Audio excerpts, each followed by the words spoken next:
to run me through. Hold on, think again. Don't you know what you're starting?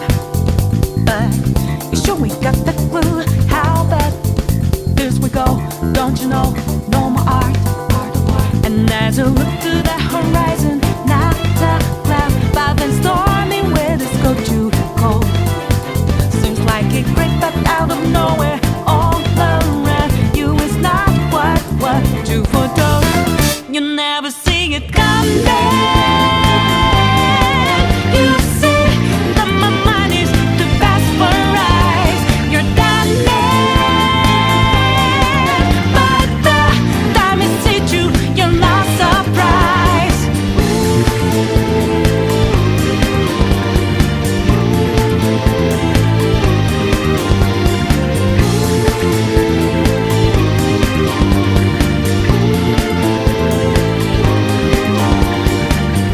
Think you got your game planned out.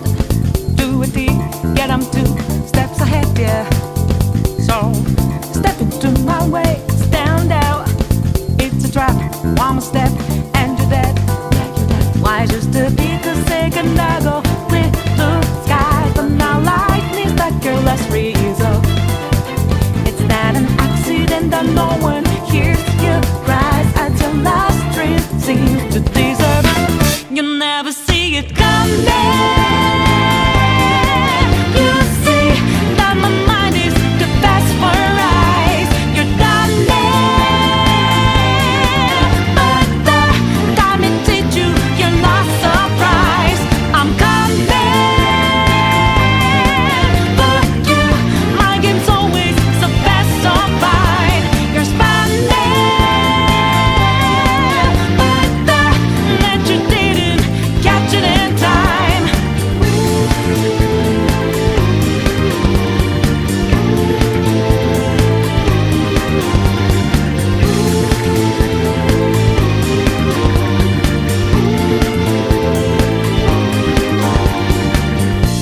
Better think about your game.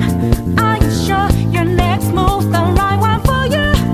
Are you sure you won't get outmaneuvered again, my friend?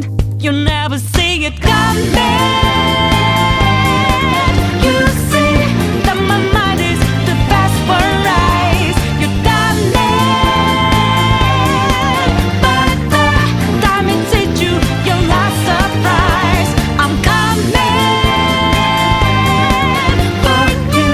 My game's always so fast, so fine. You're spanning, but the net you didn't catch it in time.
What is going on, everybody? And welcome to another episode of Legacy Loading. And today we are covering the G4 Icons episode covering SNK. And of course, I got to bring one of my favorite fighting game fanatics on here, Mr. Jason. How you doing, buddy? Not too bad. How's everyone doing tonight? Well, hopefully they're all doing good, and hopefully you are too. So, Jason, I am not too familiar with SNK overall. I know they do King of Fighters, if I'm correct, right? That is correct. So what are other SNK properties out there? Do they do more than that, obviously? I mean, have you ever seen a Neo Geo? Yeah, I'm well aware, but that's a Yeah. little bit of my blind spot. But yeah, like I said, I mean, anything that was ever in a Neo Geo cabinet, like a lot of those arcade games, like the Turf Masters, the the Metal Slugs, all of that stuff. It's pretty much under that SNK umbrella. Okay. Yeah, I noticed that they also did like a SNK versus Capcom game. Is that a fun one? Yeah. Have you played that one? Oh yeah, SNK. Yeah, it's very, very good. SVC Chaos is one of the top tag fighters to a lot of people. Oh, okay. Alrighty, cool. Well, I think we'll just get right on into this because there's no need to have this much foreplay. Let's hide this up here. Let's put us up here, and I don't like this one. Let's go with this one. Yeah, I like this one more. Do you like this one more? I think I like this one more. Yeah, give him the treat of the actual the video. All right, let me turn this up here to about half volume and let us enjoy. They saw a trend. There were arcades popping up all over the country. They seized an opportunity. They could put multiple games in one cabinet and make more money off of that one cabinet. That was a tremendous leap forward in the arcade business. And pushed the envelope. Another ad was an ad where it had a picture of two steel balls on one side. There was text that said, "You need a set of these to play one of these." Oh, I think I remember that ad. Mm-hmm. That was a funny ad.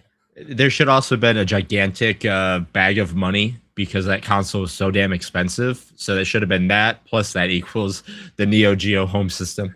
You needed balls and money to buy this console. Yeah, pretty much.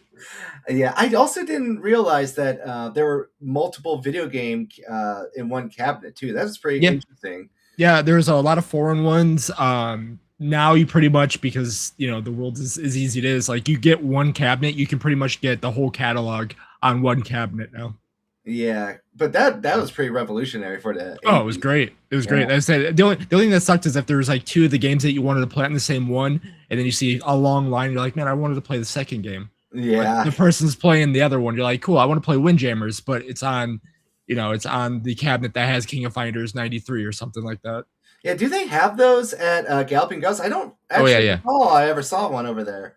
Yeah. There's the gigantic row in the back. It's like one of my favorites. It's the one arcade cabinet that I would love to have. Gotcha. Yeah, I guess I just for some reason never thought about it, or I probably because like I said, you kind of were more involved in the arcades than I was. So it's just like I never thought, oh yeah, there are multiple games sometimes on one of those cabinets, huh? Oh yeah, and especially over at the Ghost, like they usually do. If they have like the 4 or the 5, they'll put like Metal Slug 1 through 5 on one, and then 6 through whatever on the other one. So like at least each game is represented by a cabinet kind of thing. Oh, I get what you're saying. A lot of controversy. The Neo Geo was just light years beyond what any other console could do. They took their licks. Odyssey decided to pull the plug on them. They killed us in K2000. But kept coming back for more. What we have done was to relaunch SNK. This is the story of the life, death, and resurrection of SNK. Oh, okay. And then the death, and then the life again now. Hey, how you doing, Brian? Hope you're having a good night. I look up to SNK and got gas stations. They were in a lot of gas stations. I mean, if not even that, if even for that. Yeah. What is that? They just showed what SNK stood for, which I thought was actually pretty good editing. I didn't point that out earlier. but it was nice to see like an S, and it was telling you the Japanese name in the background of what it stood for. Mm-hmm. Well, that was pretty cool. It begins in Japan at a time when arcades rule and every gamer has a quarter in his pocket. There are arcades popping up all over the country, and in the They do some other stuff too, like Metal Slug, Jason pointed out, but I think they're mostly known for their fighting games, if I was correct, right? Now, yes, but like the Neo Geo Turf Master was fantastic. Windjammers is super good. Twinkle Star Sprites is like a puzzle fighting. I guess it's a puzzle fighting kind of game, but like they were just known for being arcade 1v1 games, and then also a lot of their extra like team up kind of quarter munch and beat 'em up kind of style games. So like pretty much known for arcade style games.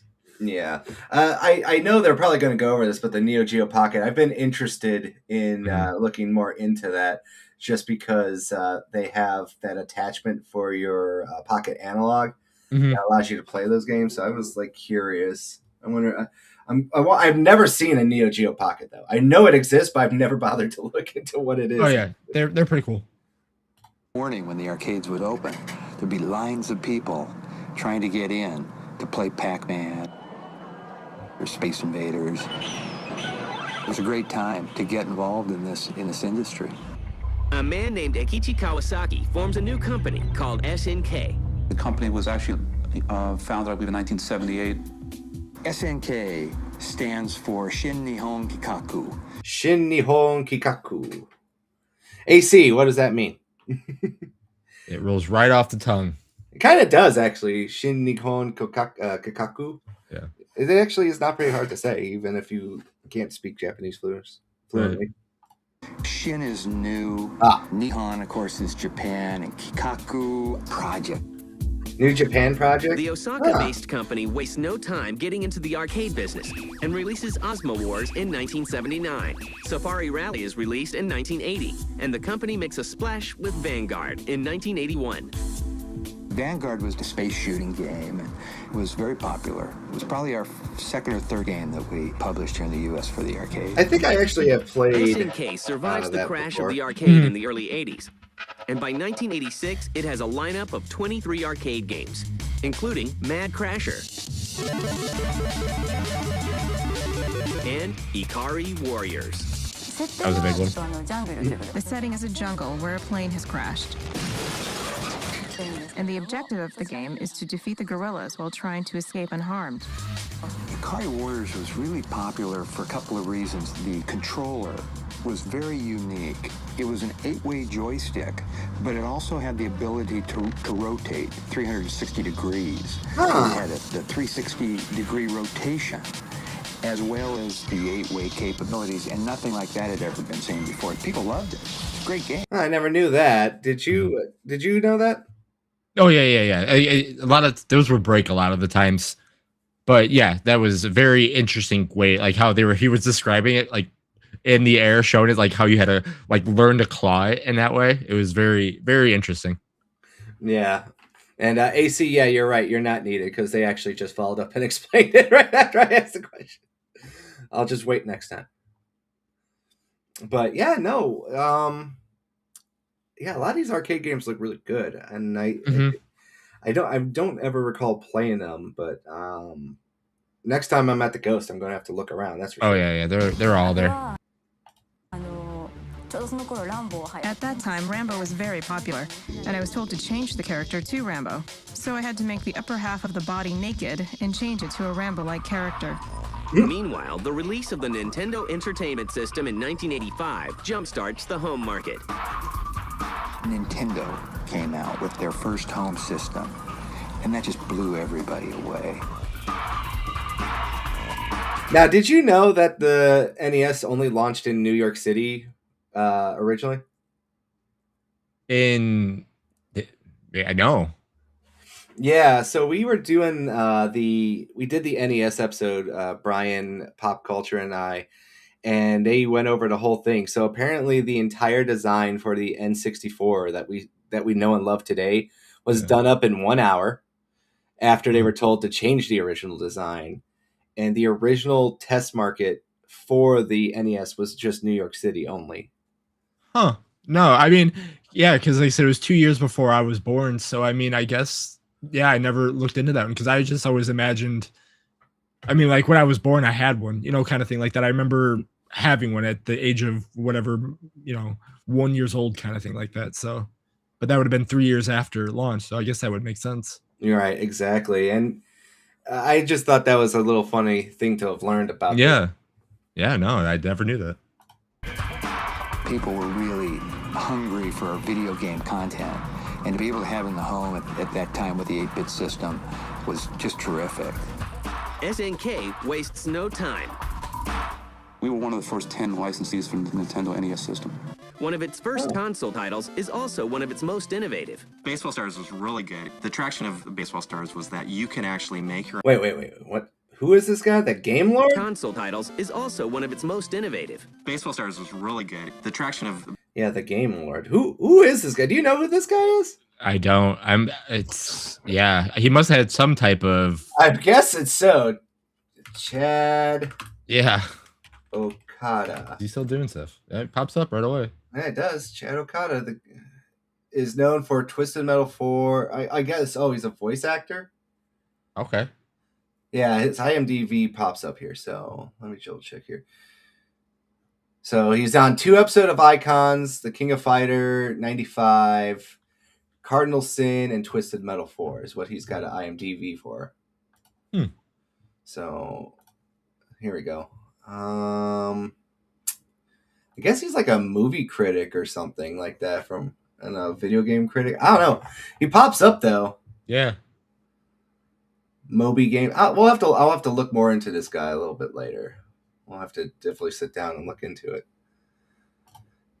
And Nerproto says, I'm curious how many of these games ended up on my neighbor's bootlegged NES cartridge. There were like 180 in one game. So there's probably not as many as you think, because when we get into like how they looked, NES couldn't, like, they had to really water down what the arcade experience was, and I'm sure they're going to talk about that's why the Neo Geo became the thing very early on. Exactly. But I'll have to look more into you, Mr. Okada, later on. This is a bad place I stopped on him here, too. He's got aggressive Asian face right now on my screen. Baseball Stars was that you can actually make your own characters in the game. This is the first baseball game that you can do that. There was something special about the cartridge itself in that there was a battery which was installed in the cartridge that allowed you to actually trade players, make changes to your roster. I love this guy because he's got such an East Coast accent.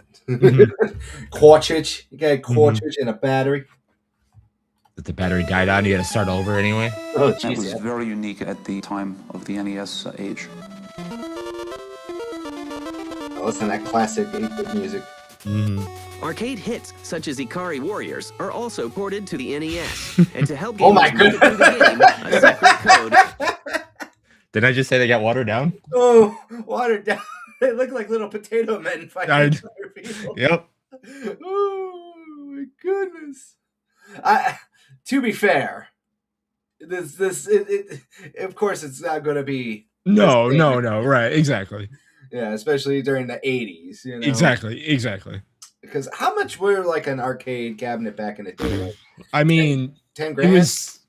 Yeah, it had, like, I don't know the exact amount anymore, but it had to be, because I mean they were all consoles and all computers in a wood cabinet. So I mean, you're pretty much shipping a console out to only play one game to each location.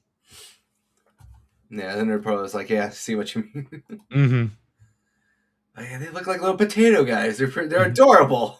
Hey, at least they had no shirts on, like the lady had to redesign them. So I mean. Yeah, they went from Rambo to Pillsbury Doughboy over here. Right. Yes. Yes. Hey, we got Mr. TJ joining us. Shout out. How are you doing, TJ? I hope you're having a good night. Are you guys streaming tonight over there? I'll have to check the replay a little bit later. Is included. Ikari Warriors was a long game. There was a lot of content, a lot of levels to get through. If you were 2/3 of the way through the game, you lost your life. In the Japanese version, you went back to the very beginning. We asked if we could simply die at that spot and then recycle to that same location and pick up at the same place. So with a code, you could do just that. ABBA, that was one of the first sort of really cheesy continue codes. In fact, some people would argue the only way you could complete the game was by hitting ABBA to jump back in with another set of credits when you died. Oh, okay. For the next 3 years, SNK continues making games such as Ikari Warriors 2 and Crystallis. Crystallis. I've But never the heard of next this generation of game consoles is just around the corner, and with some help from SNK, the line between home systems and arcades will be blurred forever. Have you ever heard of Crystallis? Yeah. Well, how have you played it? I've played a little bit of it back in the day. Yeah, like it's just like another. It's very weird how you describe an SNK game because you have to use them as like the description, which makes zero sense because that's what we're talking about today. But when you play each of their games, you could be like, "Oh, I see what you mean" in a way. But it was just their fantasy version of like they saw what Zelda was like, but it wasn't like Zelda. And then yes, Nerportal said it is on NES Online as well. Is it really? Mhm. Oh, I'm gonna have to probably check this out then because that looks pretty cool. Mhm.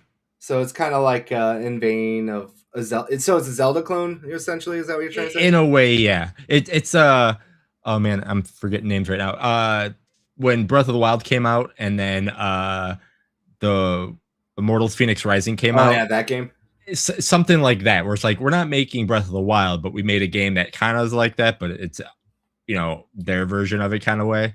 Yeah. Think of it like that. It's like the scene in Spaceballs where it's like we captured their stunt doubles. Yes, yes. Oh, that's funny. Oh, I gotta check this out. Yeah, thank you for letting me know that, Brian. I didn't know that, but if you want, check this game out. It's on Nintendo Online or buy an NES. I'm curious. By 1989, I gotta look this up real quick. How much is a copy of this game? Let's check it out. I don't think it's very expensive unless, I mean, again, I'm terrible at prices now with retro, but it was a very common game. Yes, Sinales. I gotta type this and copy it here. Or why'd I do that? I'm a tard. Oh, come on! I hate when you miss. Loose copy about $25-$30. How much is a complete? Complete $81.52, but I mean NES complete games are always gonna be tough because of the cardboard box. Okay, it's not that bad. No. SNK is an established game company with a slew of arcade hits and a successful transition to the console market. But their next project isn't just a new game, it's a whole new approach to arcade machines called the Neo Geo Multi-Video System. Yes, baby.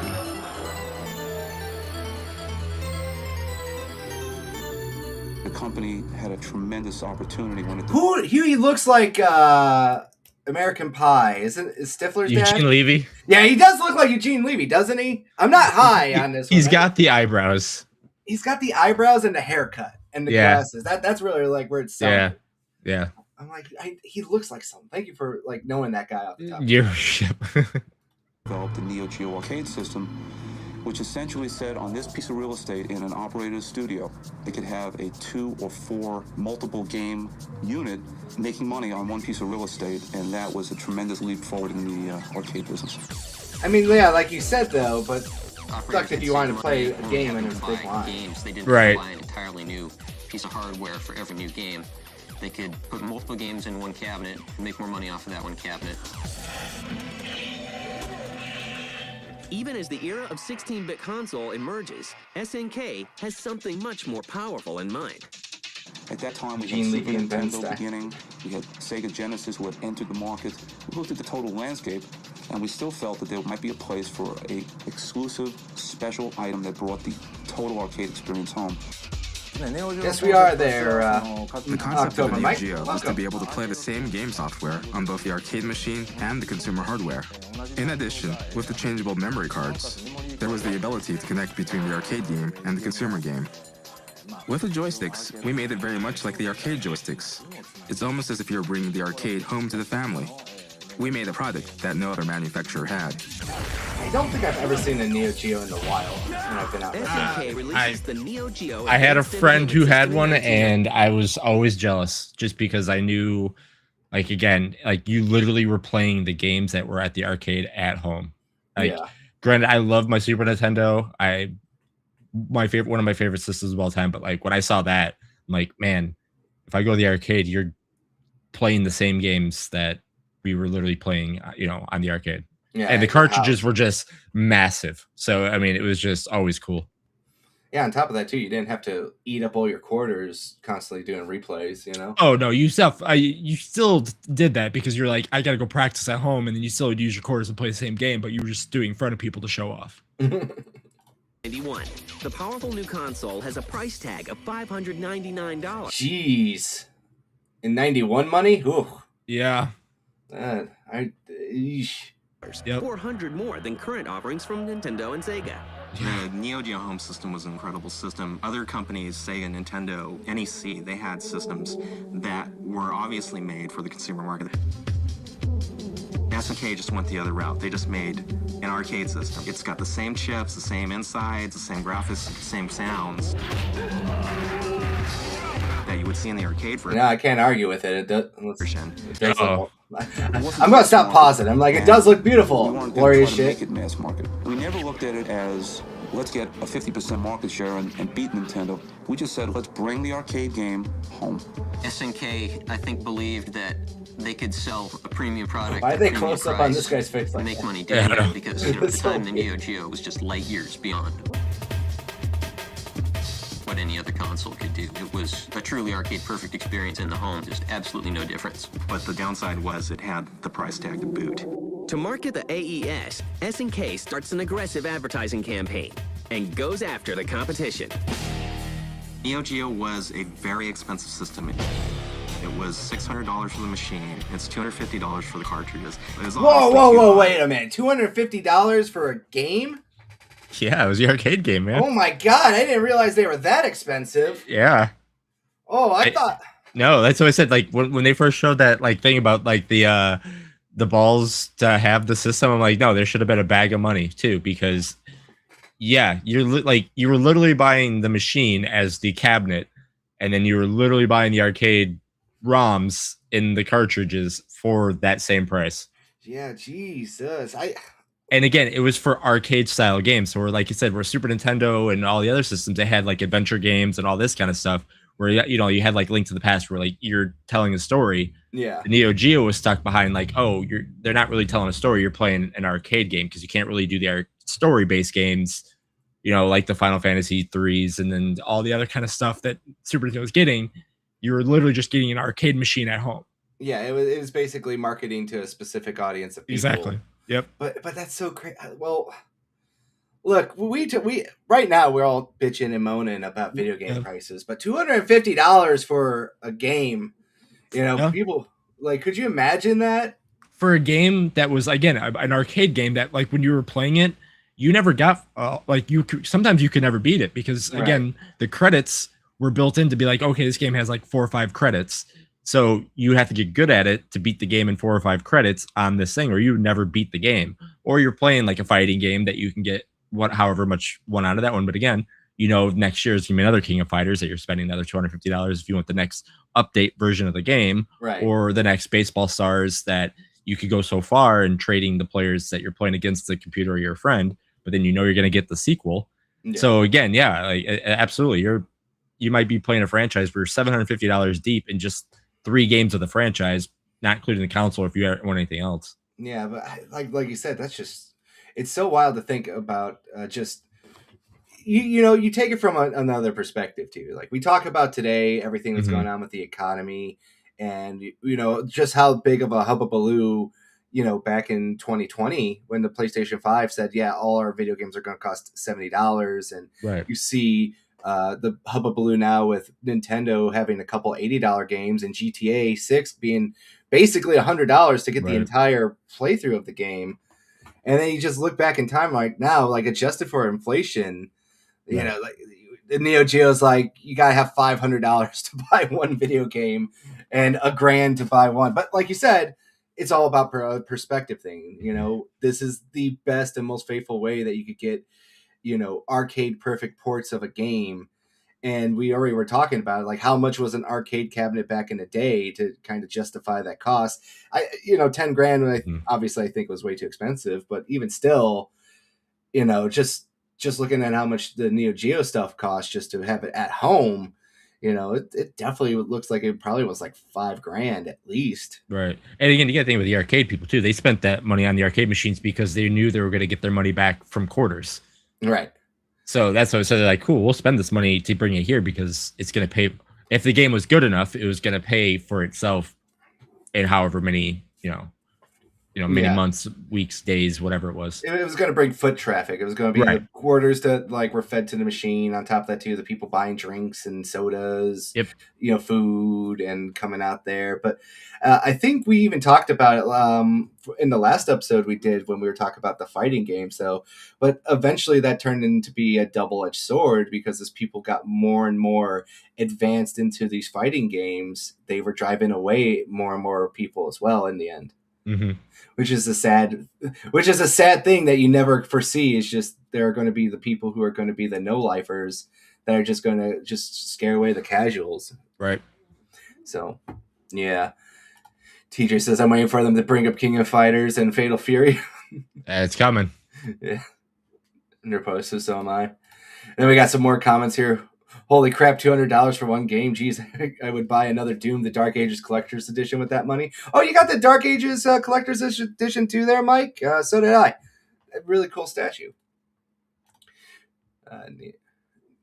Brian says, if you had money to burn back then, no way I could ever get one as a kid. I don't think a lot of people got them as a kid. As Jason pointed out, he only knew one person. And that's like finding a white elk in the wild right there. Hey, and like I said, my parents got me a lot of video games as a kid, and I still didn't have this one. Like, I mean, you name a video game system back then, I had it. But this is the one that my parents were like, nah, you got the NES, you got the Super Nintendo, you got all these. You don't need this one. And again, I understand why, because like I said, the cartridges and the games being on top of what the price of the system was. It's just super expensive. That, and I was always in arcades, and my parents were like, you just can go play the arcade version of it. Exactly. It's a little cheaper to give you like $5 in quarters, you know? Mm-hmm. No wonder the Saudis bought this company out. They have all the money. Yes, they did buy it.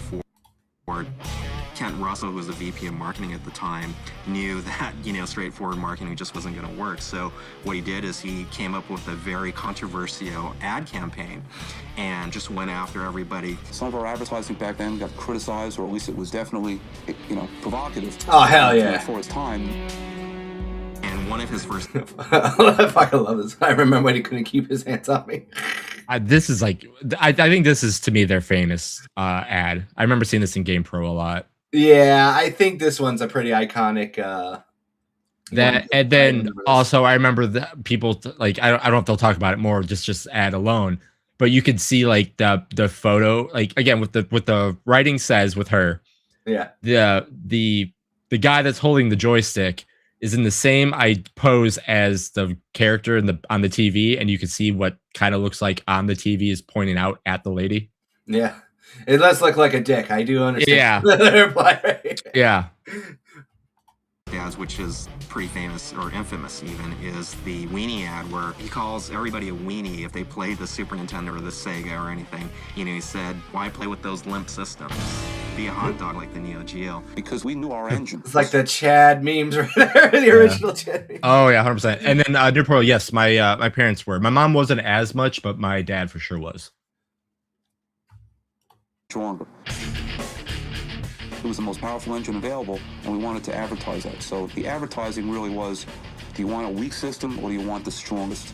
It was bigger, better, like the big dog.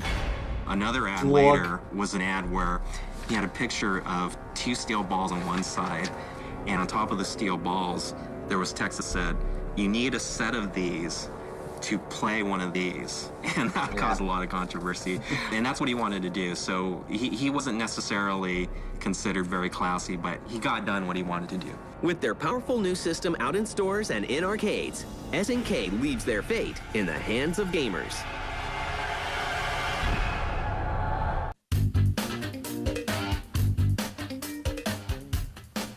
By 1991, SNK's Neo Geo MVS and AES systems are in arcades and video game stores across the world. SNK is banking on the idea of bringing the arcade experience home with its roster of games. The earliest games were a mix of sports and action titles. Baseball Stars was actually quite a cult hit as a baseball game. Then later on, it does look you had a good. lot of It's really good. side-scrolling shooters and action games. Ninja combat. Cyberlit. Magician Lord, that was a good side-scrolling action platformer. This actually looks fun. I'd probably play that. You'd have fun with that one. Luckily for SNK, the coin-op business experiences a rebirth, thanks to the success of Capcom's Street Fighter II. Now we're getting Street into Fighter it. 2 came in the early 90s and defined the 2D fighting genre. And you saw a lot of other publishers and developers sort of hopping on board. SNK became, certainly the most successful company to follow in their footsteps. The first game was Fatal Fury. It was the first kind of one-on-one fighting game that we had for the Neo Geo. It had very good This success. really is just a Street Fighter 2 ripoff, huh? Oh, 100%. Art of Fighting was their second fighting series. Now this Art of one I'm Fighting not was so too cool. familiar about this one. What is Art of Fighting? So Art of Fighting is still part of the King of Fighters series in a way. Okay. It was just the different characters wasn't having to do with Terry or anything like that. But it was more of a like, I think this is the one where they had like the characters were huge, and that was what the cool thing about it was. So like the sprites were much bigger, and I believe the lane system was introduced in this one. If not, it's later on. But they had like it wasn't a 3D fighter, but it was close to being like a 3D fighter. Okay. Where you had your Street Fighter one plane, and then you could jump into the background and kind of do stuff. All right, so that's what you mean by the lane system. So they could actually kind of have like a faux 3D open environment. Yeah. Okay. Okay. Well, I didn't know that. Huh. Interesting. A 2D fighting game to feature a scaling perspective. The camera, such as it was, would move back and forth to accommodate either close-ups scales are so on cool. really, really huge character sprites Oh, or a okay. view of a Scaling really was so big cool. background. Yeah. Samurai Showdown came out, and that was really the game I that just I took know this over one very everything. well. This is so good. Yeah. It put SNK on the map.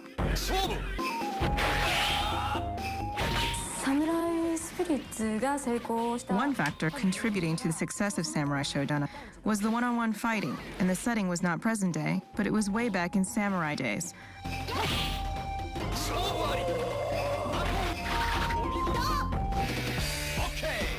King of Fighters was a great idea. It took all of We had this in my SNK's grandparents' intellectual arcade. properties I've that heard this SNK's past startup screen and so put many them all times. King of Fighters 94. Oh yeah, I literally was always in the background. Speaking of SNK, their arcade games and current software are famous among Mexicans. As a fun fact, they also added Mexican characters like Angel to like sort of pay tribute to the culture. Then TJ says Raymond in King of Fighters was also a Mexican luchador. Oh, okay. I didn't know that. It's always funny what kind of like is like the cult classics in Mexico. Yeah, I think he's huge in Mexico and like Central America and everything like that. Yeah. Samurai Showdown. Let's go. Yeah, that one's fun. Mhm. to one I game. like the artwork a lot more. What the hell? I didn't do that. You saw nothing. And it also created a new fighting system where you would pick 3 characters and you would fight them. Oh, so was this the first tag fighter out there? So it wasn't a tag fighter; it was just a team fighter. So Okay. like you literally have to get good with your 3 characters because as soon as one of the characters got KO'd, you had to just use your next character. So it wasn't like I couldn't call an assist or anything like that. It was just literally it was the first team fighter. Okay, so it was the first one to actually have multiple characters Yep. you can use in a fight. Yep. Oh, okay. What was the first tag fighter then? First tag fighter, I fairly positive. It's Street Fighter versus X-Men. Oh, really? Okay. Mhm. Huh. Interesting. King of Fighters is big in Brazil too. I could actually see that. Separately on a team, and one after another until each of them died off, and then whoever would have the last guy standing would be the winner. To be honest with you, to kind of pause this seems like it would be very revolutionary to the fighting game at the time. Oh, 100%. Because it gave you more. Now, was this was in the arcades, obviously. Yeah. And no, yeah, I said the worst thing about it was everybody was locked behind their country, so you had to choose your team's country, and that's what everybody was at. Everybody wanted, like, oh, I wanted to play, Robert with this and this and this, and as they'll probably continue talking on, they eventually changed that. But like, yeah, it was like Team USA versus Team, Korea versus Team whatever kind of thing like that, which was always kind of cool to see which, the broken teams that they had. Oh, okay. That's I kind of like that concept, but I can understand why they would change that later on. It sounds like a good first pitch idea. It's like, okay, we're gonna have like a national pride fight off, and then everyone's like, but I want to fight with all the fighters. Mm-hmm. And it's like, well, I like money, so I'm going to make that idea happen. Right, exactly. What the hell? That was a sound effect. Yep. It's no surprise that Capcom, the creator of the Street Fighter series, and SNK become rivals. I would say we were friendly competitors. Capcom is, of course, famous for, if you ever played the Street Fighter Alpha series or the Capcom Versus series, there's a sort of cult favorite character, Dan, Dan Hibiki, the sort of goofy spin-off of Ken and Ryu. He was created as a sort of joke or rib by Capcom on the fact that SNK had, essentially sort of knocked off Street Fighter 2 to create its first fighting games. We had so many good games coming out that were really trying to take over the throne from Capcom. And the big joke, of course, is that Dan is the absolute weakest, crummiest character in the game. He's totally useless. And the funny thing about Dan is that he created his own sort of cult among Capcom fans who got a kick out of playing the weakest character in the game and, proving that, I'm good enough to beat you even with the lousiest character in this game. While its rivalry with Capcom... So that pretty much sums up that Dan lore out there. I have never heard of this character. How have I somehow managed to make it this far in life and never heard about Dan? No, Dan is literally, they were like, we're gonna, like, they had all the characters from SNK, and they're like, we're gonna, copy Ryu Ken. So they were like, okay, we're gonna make our Ryu Ken spin-off of what you turn them into, and we're gonna copy you guys by copying us, but we're gonna make them in our world what you guys made, how strong they are in your world, and show you how bad they actually are. And then they made Dan, which then obviously Dan spawned off Sakura and all that kind of stuff, and a bunch of things. Yeah, like I said, I don't think I've never heard of him. Like I said, I'm not going to lie to anyone here. I'm not the biggest fighting game fan out there. Everyone has their blind spots, but that's why I like to bring Jason on, so he can inform my plebeian ass about all this stuff here. That's actually very interesting. Also, this is pretty cool too. So TJ says Marvel Tokon got their fighting team idea from King of Fighters. So I kind of wanted to talk about that real quick, because today is it today or tomorrow? What's today's date? Tomorrow. 6 hours. So did you play any of Tolkien at all? Yeah, mine's getting ready to download in 6 hours. What did you think so far? You don't have to go into deep detail.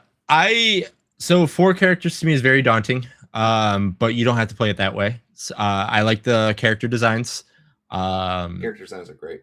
Yeah, I liked how they came out with a trailer that was an attract screen, because again, me being the arcade guy, I am a sucker for anytime you do like an attract mode track screen. So when they did that for this game, it's great.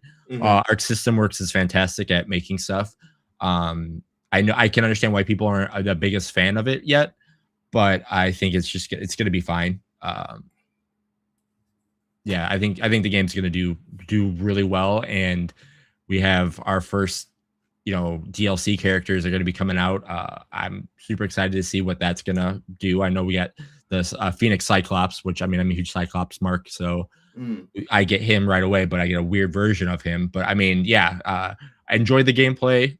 It's very beginner friendly. So again, if you guys aren't fighting game people and you're like, I really like Marvel and I want to try it, get the game as early as possible, because then you're going to learn with everybody else. And if you like it, then obviously you're going to like it. But if you wait for it to get on sale, then do that as well. But just know that people are going to play this game a lot. So, and if you watch my video, I did point out as well on Monday that there is a single player and offline mode as well. So even if you are too afraid to pick up the online fighting, it hasn't been shown yet, but I've heard that there's like this, I don't want to say it's in training mode, but there's like these things that you can do that you're like, oh, you're in this situation. How do you beat it? Kind of like puzzles. Well, like a puzzle mode, yeah. It's like a puzzle thing. Like, and then that will also teach you to learn how to play the game as well. It's like, hey, you're in this situation. How would you win by doing this? And then you have to go and do that. Yeah. So go on. Yeah. No. It's a very easy single player stuff to be like, oh, I'm actually learning how to do stuff. Yeah. You know what other game actually had that as well that I did enjoy? The Yu-Gi-Oh games always had like win the duel in 3 turns or 3 moves or something like that. Mm-hmm. So that's pretty cool if they took that same kind of idea and put it to like a fighting game. Yeah. You know what else actually had something cool like that? I don't know if you knew this or not, but there was back in the day, there was Madden would have a weekly challenge where they would make you recreate like a game-winning drive. Yeah. Do you remember that? I do. That was cool. They stopped doing that, I believe, but that was really cool back in the day. Mm-hmm. Yeah, no, anything to just make you get better at a game because you're gonna want to play it is always good. And then if you're like, oh, I just like this mode because of this, and then it translates to be like, I'm gonna try online because online is very daunting. It always is. Oh, yeah. But like, and then you're like, oh shoot, I remember playing the single player mode where I was almost in the same exact situation. Oh, cool, it worked, and you're not even thinking about that anymore. You're just thinking about like, oh, it's muscle memory again. Yeah. And then TJ says over here, I'm glad Green Goblin is in a fighting game for once. Do you agree with that one, Jason? I think it's very interesting, especially the way he's played. He is insane when he's like as a stance character on and off of the hoverboard. It's insane. Yeah, that's pretty cool. Also says Street Fighter 6 also had a great training mode. Do you agree? Yes, for nerds like me, yes. Okay, so there you go, TJ. You got a fellow fan of the Street Fighter 6 training mode. And then AC says, I want to get Tokon, but not now. I'm waiting till much later. I have to wait till much later. I was going to pick it up, but I overspent. Yeah. Again, it's a fighting game. It'll go on sale eventually, probably around EVO next year. Or, I mean, it's a Sony game, so whenever the Sony does their deals and all that kind of stuff. Yeah, I don't know. I want to get it physically because I do love that art style a lot. I do like the Guilty Gear fighting style. Or art style. Why did I say fighting style? Boils over in arcades. SNK looks to revamp the Neo Geo AES to improve lagging sales. The Neo Geo CD was developed 2 years after the AES system had been brought home. AES system was wonderful, even though it was expensive. The cartridges, which were basically $200 and then $250 costs, it was just restricted. The Neo Geo CD was an attempt to solve the Achilles heel of the Neo Geo, which is the fact that the games cost, $300 odd. The Neo Geo CD was a CD-based version of the Neo Geo AES. The problem with the CD was it was slow. It used single-speed CD-ROM drive, even slower than the double-speed drives in your PlayStation and Saturn. Oh, wow. The games were afflicted with pretty much the worst load times in the history of gaming. And the PS1 load times were awful. Right. Despite promising sales in Japan, where 25,000 units are sold in its first day in stores, the Neo Geo CD is a disaster in the U.S. I didn't know anybody that had one of those. The CD I didn't even know it existed. A nobly intentioned abject failure. In 1997, SNK releases the Hyper Neo Geo 64 Advanced Arcade unit, but the system fails. SNK's dwindling profits are now coming solely from arcade games such as Metal Slug and The King of Fighters. In a bold bid to reclaim their losses, SNK will take on the king of the handheld market. Oh, yeah, the Neo Geo Pocket, baby. I've been waiting for this.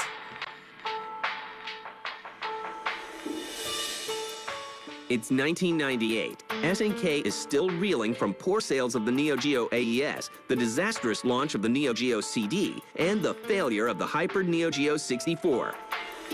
But that doesn't stop them from taking on Nintendo in the handheld market. You gotta give them some credit here. They were failing left and right, and they still had the balls to be like, "We're going to go into the handheld market, boys." Which is funny because a lot of people, a lot of the events I go to, the Neo Geo 64 Advanced Arcade cabinets is what all they use now. Really? Yeah, which is crazy. Like when they say it was a failure, I was like, I remember seeing more of the MVSs, but like I don't remember like when they're saying this stuff. I'm like, I see a lot of the white in the Neo Geo 64 cabinets because like they were really strong for what they did, and I just remember saying, that's all I see now. I mean, like, so it's kind of crazy. I think it might have also been because after, well, they said that it was basically like a failure out here. I do wonder if it was more so it was kept alive because of the Japanese crowd. That's the only thing I can think of. That's the only thing I can think of too. And then, through the revival of the internet and weebs and stuff like that, eventually there was this, let's go out and restore them and kind of, cult classic, I guess you could say. Yeah, absolutely. I think that would be the best vibe. SNK had a shot. SNK had pretty solid software support for the Neo Geo Pocket Color. They managed to get some pretty good third-party games at the very beginning for the Neo Geo Pocket Color. I didn't know there was a Sonic game on there. My goal, my plan for the company was to get a 10% market share at our peak. Now, admit the numbers may seem small, but we got to be 2% of the market. The system fails. In Japan, only 10,000 units are sold. Yeesh. In the end, the Game Boy just proved insurmountable.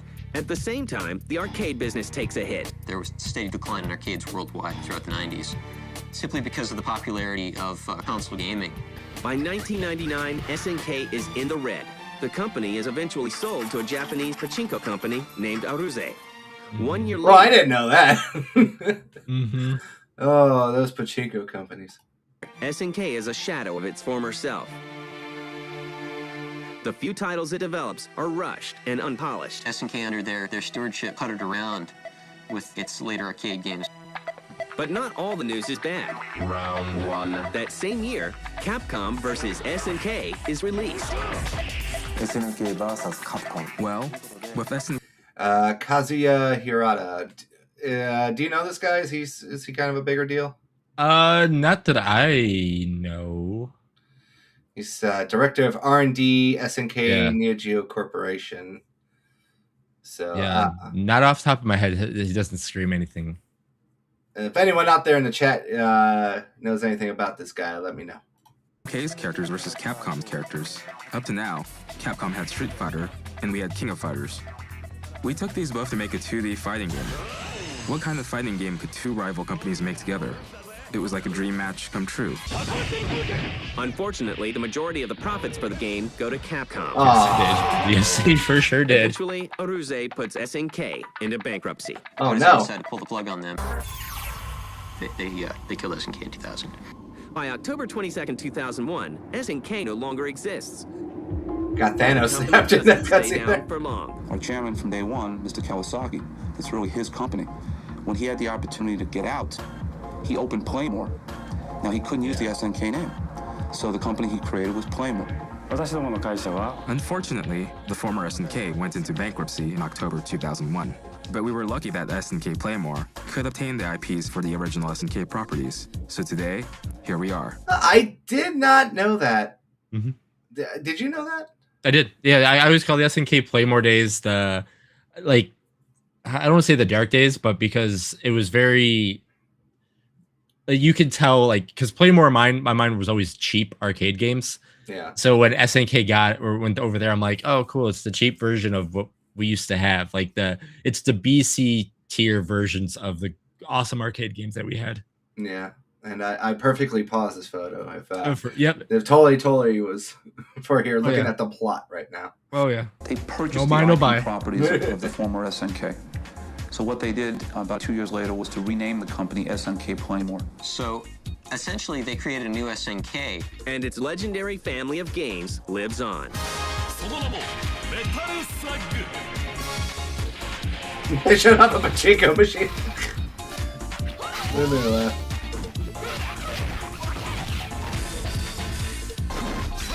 They still have that cult following that will keep following them as long as they keep making the games that are their signature. 今後はですね In the future, of course, we aim to have new platforms for the King of Fighter projects. For example, Maximum Impact is out on the home consoles. Yeah. Ah, so that was King that of good, Fighter huh? series has made a transition into 3D. Naturally, I think that here on out, it's our duty to evolve our products. So that's the direction I think we'll go. If our fans demand it, we'll revive any of the SNK series. Rather than a revival, however, we would make a renewal. Big words back in 2006. So Kekko Uji, I don't know how to say it. Yeah, I don't even know Kiko Yuji. Noise Factory. I don't even know what that is. Yeah. I'll message you later about this one, AC. I don't know how to pronounce this girl's name. Do you know who this lady is? I said I don't even know what Noise Factory company is. I don't even know what Noise Factory is. I think I've heard of Noise Factory. So Noise Factory SNK wiki. So I'm guessing it was a spinoff. Welcome to Noise Factory for my. No, that's not right. So I'm curious here. Was a Japanese game developer and publisher based out of Osaka. It was one of the developing companies of SNK, then the new SNK established by former Atlas staff. Oh, interesting. Members who previously worked on Princess Crown for Sega Saturn. Its most known game was Gaia Crusaders, Sengoku 3, and the new games of Rage of the Dragon and Power Instinct. Remember Power Instinct? Okay. They are officially defunct. They closed down on March 31st, 2017. So, okay. So it was basically a spin-off company. Or another, I guess like another team of developers. Yeah, a publisher from them. Yeah. Like an internal one. Well, like you said, just they were former Atlas devs, so it's basically like Sega, and then it's like Sega owns Atlas and so on and so forth. That makes sense, yep. Yeah, I gotta look this girl's name up here. Let me write this down real quick. Kiko Iju. A game creator hired by SNK. Most people know her for her appearance on apparently that's what she's really known for, was this as well. But she was the main developer, I guess, for Power Instinct, and yeah, it looks like that's all she was. She worked on Ikaku Warriors, and then it mostly looks like her big breaks were director for Power Instinct and Maximum Impact. So yeah, Maximum Impact's not very great, in my opinion. So you could blame this woman for why it was terrible. There you go. It's her fault. We wanted to see how King of Fighters would look in 3D, and that was the start of it. It wasn't that the market was demanding that we change to 3D or anything like that. And for the most part, when we're making 3D visuals, it's better suited for the consumer market rather than the arcades. Yeah. So we made it specifically for Maximum Impact on PS2. We'll be bringing SVC Chaos, which is SNK versus Capcom, to the Xbox, and it will be fully live. From now on, we'll continue the That's a sequels, big one. but also It's make fully new live, titles. guys. And while the company is at the tail end of a wild ride, there is no denying its impact on gaming history. Oh, Boy, see, do they it's a have a pun. huge following. I mean, even to this day. Underdogs definitely draw their sort of cult following. I mean, on eBay, some of the old cartridges, which we sold originally for $200, is going, for thousands of dollars. Not to underestimate the fact that they were really a force for technological and economic innovation in the arcades. For me, when you say SNK, the first thing that comes to mind is not a particular game title per se, but an image that this is the only company that can offer hardcore games. That's kind of like how I was talking about earlier. It's hard to describe SNK because when you're talking about SNK, because they have just this aura in a way. It's very when you play an SNK game, you're like, okay, I see what he means. But then when you play another one, you're like, oh wow, is that SNK? Because it just has visual, some of the artists that came from SNK are to this day some of the best arts you can just get in general. Yeah, hold on a second. We gotta watch this state-of-the-art commercial here real quick, Jason. Oh sure. This I saw a little pop up over here, but this made me laugh. The hottest gear. Yes, let's go. The latest gadgets, a Razor flip phone, baby. We're going back man. in time. And some you might The know. hell was that controller? Diane Mizota's filter gets the low Oh, yeah, down dude. on the high tech at the consumer. Diane Mizota. I remember this name. Yeah. One day I want to go and like. So, oh watch man, I all wish. those old ones. So they were showing the images of those, like the stuff in the silhouettes. Yeah. I remember that show made me buy that the Shocking game that they were showing the silhouette of. They never stopped on. Yeah. G4 was such a fun time to be like a gaming nerd back in the day. Oh, I wish that revival actually went well. If only. Mm-hmm. No, but that was actually a pretty informative episode. I definitely learned a lot about SNK. I didn't know that they went bankrupt, and this is actually the second innovation of SNK. Yeah. Yeah. If not second, for sure third. Because like I said, the Saudis own it now, and that's why a lot of the money's gone back into some of the games. That's why we've got, City of the Wolves that we just got last year. And was that good? Yes. It's a very old school fighting game. Like a lot of the, what we like to call the unks in fighting games, they really, really like the game. Okay. Yeah, because I knew it was coming up, but I actually did not hear any, news about that game. So I was like, I'm like, did it flop? Did it do good? No, it did well. I mean, to the point where, it's not a secret because they've been hinting it on both games. We're probably gonna get an SNK versus Capcom, or King of Fighters versus Street Fighter fighting game again in probably the next 2 or 3 years. Hopefully, we need some more of those crossovers again. Yeah, there will be another crossover. Like they've already, granted, they've already have in Street Fighter 6 some characters from that and are in same vice versa. Yeah. But in training modes, they're like, oh yeah, we'll get everybody together again and all this stuff. Like they've hinted it very, very, very to the point where it's like, okay, if it doesn't happen, something bad happened. Is this true? Doesn't Art of the Wolves have Cristiano Ronaldo? They do. They did. That's weird. Yep. You know what, Jason? That's definitely a top 5 I want to do.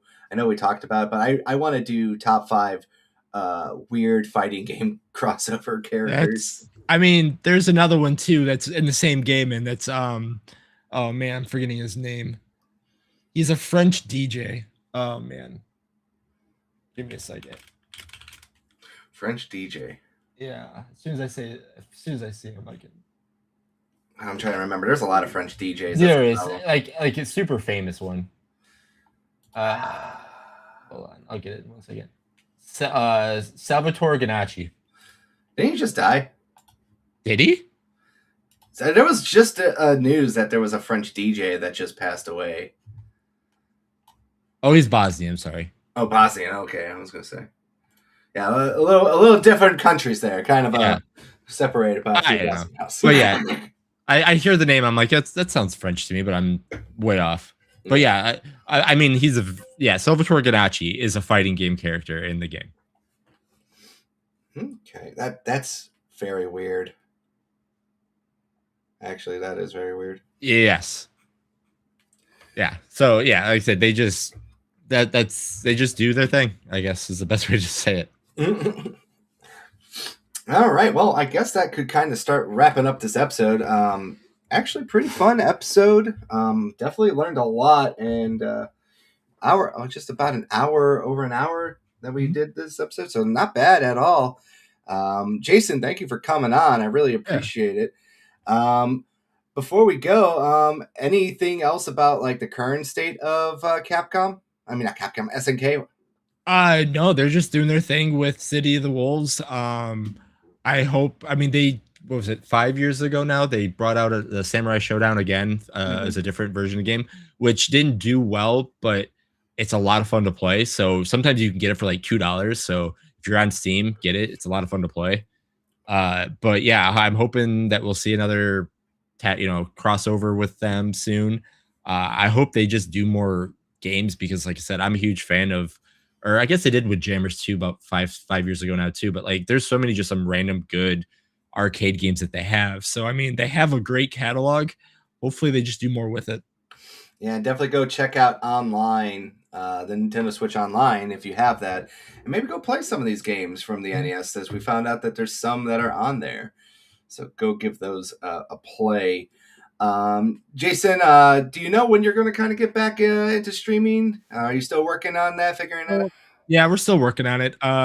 Yeah, you'll hopefully see me again soon. I know a lot of people when they see me pop up, it's like I'm a random rare Pokemon now these days. But I'm around. Trust me. If you guys are streaming, I'm probably lurking in your guys' streams, not saying anything, just to. So yeah, guys, keep doing well on all this stuff. I'm always excited to see what you guys else are doing, and then eventually you'll see me, and you guys hopefully will be on my shows again soon.